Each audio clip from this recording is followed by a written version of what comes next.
Hello বন্ধুরা, north কোরিয়ার নাম শুনে নাই এমন মানুষ পৃথিবীতে খুব কমই আছে। হ্যাঁ, আমি সেই নর্থ কোরিয়ার কথা বলছি যেখানকার সুপ্রিম লিডার কিম জং উন, আর যাকে জল্লাদও বলা হয়। পৃথিবীর মধ্যে নর্থ কোরিয়া হলো এমন একটি দেশ যাকে নরকের দেশ বললেও কোনো অংশে কম হবে না। আমি কি জন্য নর্থ কোরিয়াকে নরকের দেশ বলছি আপনারা ভিডিওটি শেষ পর্যন্ত দেখলে অবশ্যই বুঝতে পারবেন।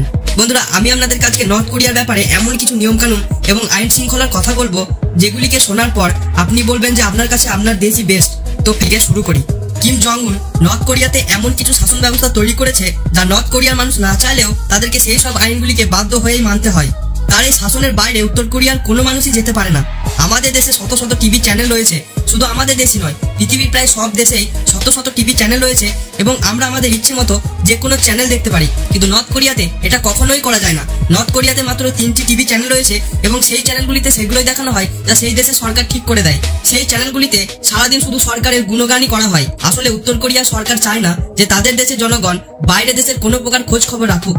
যখন পুরো পৃথিবী একটি নির্দিষ্ট ক্যালেন্ডার অনুসারে চলছে, তখন নর্থ কোরিয়া চলছে তাদের নিজেদের তৈরি করা ক্যালেন্ডার অনুসারে। যখন সারা পৃথিবীতে 2021 সাল চলছে, তখন নর্থ কোরিয়াতে চলছে 109 বছর। আমাদের দেশে আপনার যেমন ভাবে ইচ্ছে আপনি সেইভাবে চুলের স্টাইল রাখতে পারবেন, কিন্তু নর্থ কোরিয়াতে এমনটা কখনোই করা যায় না। নর্থ কোরিয়ার মানুষেরা নিজেদের ইচ্ছা মতো চুল কাটতে পারে না, তাদেরকে চুলও কাটতে হয় কিমের নিয়ম অনুসারে। 28 ধরনের চুলের স্টাইল অনুমোদিত রয়েছে নর্থ কোরিয়ায়, যার মধ্যে মেয়েদের জন্য রয়েছে 18 রকম আর পুরুষদের জন্য রয়েছে 10 রকম। 2013 সালে কিম জং উন চুল কাটার উপরে এই অদ্ভুত নিয়মটিকে পাস করেছিল। সরকারের নিয়মের বাইরে যদি কেউ চুল কাটে তাহলে তার জন্য কঠোর শাস্তি রয়েছে। এমনকি কিমের চুলের স্টাইলও কেউ কপি করতে পারবে না, কারণ কিম জং উন তার চুলের স্টাইলকে একক রাখতে চান। নর্থ কোরিয়ার মেয়েরা কখনোই বড় করে চুল রাখতে পারে না। পুরুষরা যদি 5 সেন্টিমিটারের বড় চুল রাখে তাহলে তাদের জন্য শাস্তির ব্যবস্থা রয়েছে, কিন্তু চাইলে সেখানকার পুরুষেরা 2 সেন্টিমিটারের ছোট করে চুল রাখতে পারবে। সেক্ষেত্রে কোনো বিধিনিষেধ নেই। পৃথিবীর প্রায় সব দেশে বাচ্চাদের স্কুলে ভর্তি করার পর তাদের বসার জন্য চেয়ার টেবিলের ব্যবস্থা স্কুল কর্তৃপক্ষই করে দেয়, কিন্তু উত্তর কোরিয়া বলে কথা, সেখানে এ ব্যাপারেও রয়েছে আজব নিয়ম। স্কুলে পাঠানোর আগে বাচ্চাদের বসার ব্যবস্থা করে দিতে হবে অভিভাবককেই, অর্থাৎ ডেস্ক, চেয়ার, টেবিল যা কিছু প্রয়োজন সবই কিনে দিতে হবে। আবার স্কুল ফিও আলাদা করে দিতে হবে। এছাড়াও নর্থ কোরিয়ার বাচ্চাদের স্কুলে পড়াকালীন তাদেরকে লেবারের কাজ করতে হয় এবং তা থেকে যা উপার্জন হয় তা দিয়ে তাদেরকে স্কুল ফিস দিতে হয়। নর্থ কোরিয়াতে 8 জুলাই এবং 17 ডিসেম্বর কোনোভাবে দেশের কোনো নাগরিক চাইলেও কোনো রকম অনুষ্ঠানের আয়োজন করতে পারে না, তা সেটা জন্মদিনই হোক বা বিয়ের অনুষ্ঠানই হোক, কারণ উত্তর কোরিয়াতে এই দিনগুলিতে উত্তর কোরিয়ার মহান নেতা কিম ইল সাং এবং কিম জং ইল মৃত্যুবরণ করেছিল। নর্থ কোরিয়ার নাগরিকদের জন্য ব্লু জিন্স পরা একেবারেই নিষিদ্ধ, কারণ কিম জং উন মনে করেন যে জিন্স পরা হলো আমেরিকান কালচার, আর কিম জং উন আমেরিকাকে একদমই পছন্দ করে না। তবে টুরিস্টরা চাইলে ব্লু জিন্স পরে শহরে ঘুরতে পারেন, কিন্তু কিম ইল সাং এবং কিম জং ইলের মেমোরিয়াল হলে যাবার আগে তাদেরকে অন্য কালারের প্যান্ট পরতে হবে।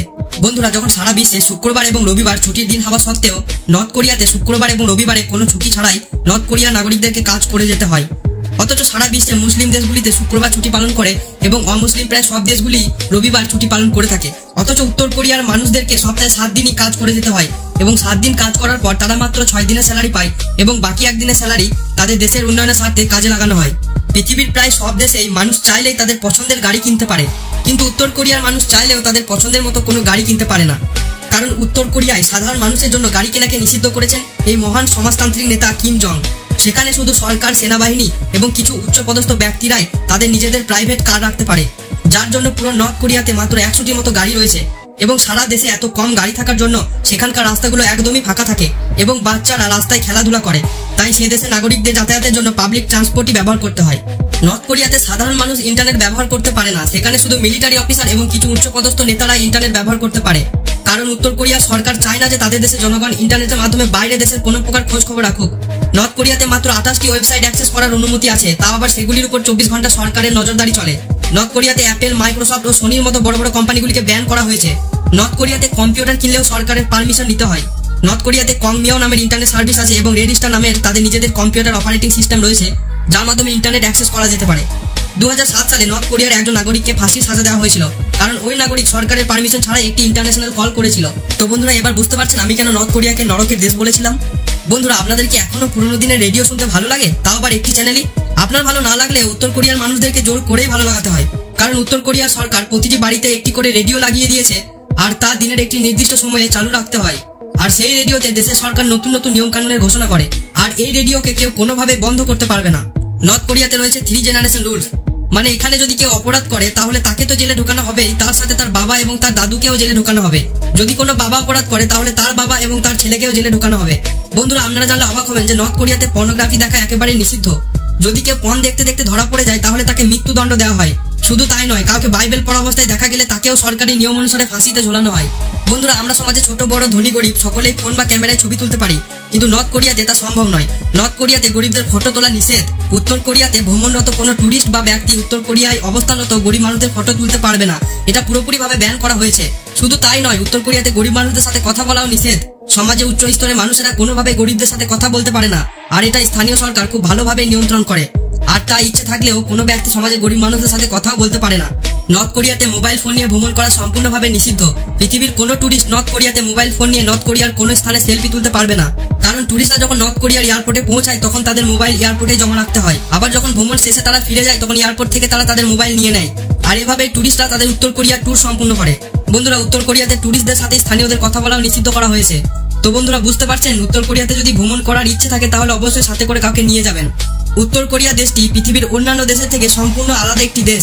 এই দেশের মানুষ পুরো পৃথিবী সম্পর্কে তেমন কোনো ধারণাই রাখে না। আসলে এই দেশের সরকার এই দেশের মানুষদেরকে পুরো পৃথিবী সম্পর্কে কোনো কিছুই জানতে দেয় না। উত্তর কোরিয়ার রেডিও, টিভি চ্যানেল এবং নিউজ পেপারে সেই সব খবরগুলোই প্রকাশিত হয় যা সেই দেশে সরকার অনুমতি দেয়।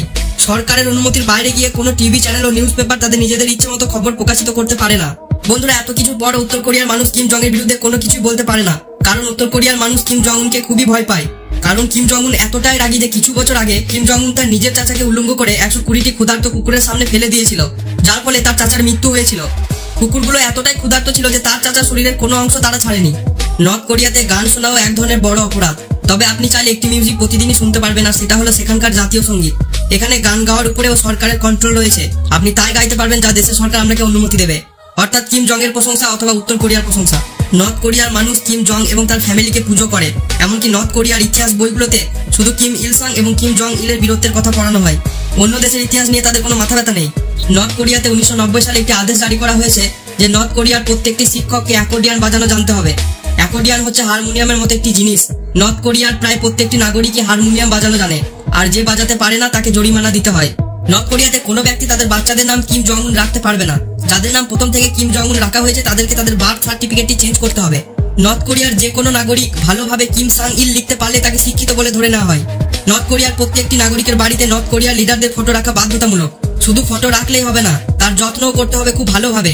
যদি ফটোর মধ্যে কোনো ধুলোও থাকে তাহলে তাকে যাবজ্জীবন সাজা দেওয়া হয়।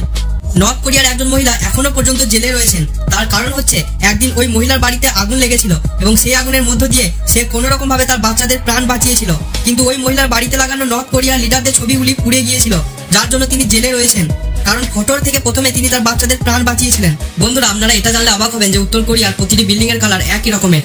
সরকারের নিয়মের বাইরে সেখানকার কোনো ব্যক্তি নিজের ইচ্ছে মতো তার বিল্ডিং কে সাজাতে পারে না, যার জন্য সেখানকার সব বাড়িগুলিকে একই রকম দেখতে লাগে। আসল কথা বলতে গেলে কি, উত্তর কোরিয়ার কোনো মানুষই তাদের নিজেদের ইচ্ছে মতো কোনো কিছুই করতে পারে না। উত্তর কোরিয়ায় আর যাই নিয়ম থাকুক না কেন, সেখানে একটা নিয়ম খুব ভালোই আছে। উত্তর কোরিয়ায় গাঁজা খাওয়ার জন্য কোনো বাধ্যবাধকতা নেই, সেখানকার মানুষ যত খুশি গাঁজা খেতে পারে। তবে উত্তর কোরিয়ায় সিগারেট খাওয়াকে জোরদার ভাবে নিষিদ্ধ করা হয়েছে। সেখানে যদি কেউ সিগারেট খেতে গিয়ে ধরা পড়ে যায় তাহলে তাকে সোজা মৃত্যুদণ্ড দেওয়া হয়। নর্থ কোরিয়াতে প্রতি 5 বছর পর পর একটি মজার অনুষ্ঠান হয়। মজার অনুষ্ঠান এই কারণেই বলছি কারণ নর্থ কোরিয়াতে প্রতি 5 বছর পর পর নির্বাচন হয়, আর এই নির্বাচনে প্রার্থী কেবল একজনই থাকে, কিম জং উন, আর ভোট কেবল তাকেই দিতে হয়। আর এই নির্বাচনে কিমের বিরুদ্ধে ভোটে দাঁড়ানোর ক্ষমতা নর্থ কোরিয়ার কোনো মানুষেরই নেই, আর যার জন্য এই নির্বাচনে কিম জং 100% ভোট পেয়ে জয়লাভ করে। কিম জং উন নর্থ কোরিয়ার মেয়েদেরকেও রেহাই দেয়নি। কিম জং 2000 জন মহিলাকে নিয়ে একটি প্লেজার স্কোয়াড তৈরি করেছেন, যেখানে তিনি 13 থেকে 18 বছর বয়সী মেয়েদেরকে জোর করে তাদের বাড়ি থেকে তুলে আনেন। আপনারা নিশ্চয়ই বুঝতে পারছেন এই প্লেজার স্কোয়াড কি জন্য তৈরি করা হয়েছে। নর্থ কোরিয়ার জল্লাদ কিম জং এতটাই নিষ্ঠুর যে 2015 সালে নর্থ কোরিয়ার ডিফেন্স মিনিস্টার হিয়ন ইয়ং চুলকে কিম জং তার অ্যান্টি এয়ারক্রাফট বন্দুক দিয়ে শুট করে মেরে দিয়েছিলেন। তার কারণ ছিল কিম জং এর স্পিচ দেওয়ার সময় হিয়ন ইয়ং চুল কিছুক্ষণের জন্য ঘুমিয়ে গিয়েছিলেন। আপনারা বুঝতে পারছেন, শুধুমাত্র ছোট্ট ভুলের জন্য কিম জং এর কাছে সাজা হলো মৃত্যু। কিম জং উন তার সরকার চালানোর জন্য যে অদ্ভুত নিয়মগুলি তৈরি করেছে সেগুলি শুনে আমাদের হাসি পেলেও নর্থ কোরিয়া সত্যিটা খুবই দুঃখজনক। এই সব শাসনের বাইরেও কিম জং উন এমন আরো অনেক খারাপ কাজ করেছে যেগুলির ব্যাপারে হয়তো আমরা সবাই জানি না। এই ভিডিওটি দেখার পর আপনাদের একবার হলেও নর্থ কোরিয়ার মানুষদের জন্য দুঃখ হবে। তো বন্ধুরা, এই ভিডিওটি দেখার পর আপনাদের মনে হচ্ছে না যে আপনাদের কাছে আপনাদের দেশই বেস্ট? বন্ধুরা, এই ভিডিওটি দেখার পর আপনাদের কি আর নর্থ কোরিয়া বেড়াতে যেতে ইচ্ছে করছে? কমেন্ট করে অবশ্যই জানাবেন। আর আজকের ভিডিওটি ভালো লাগলে অবশ্যই লাইক করবেন এবং বন্ধুদের সাথে শেয়ার করবেন।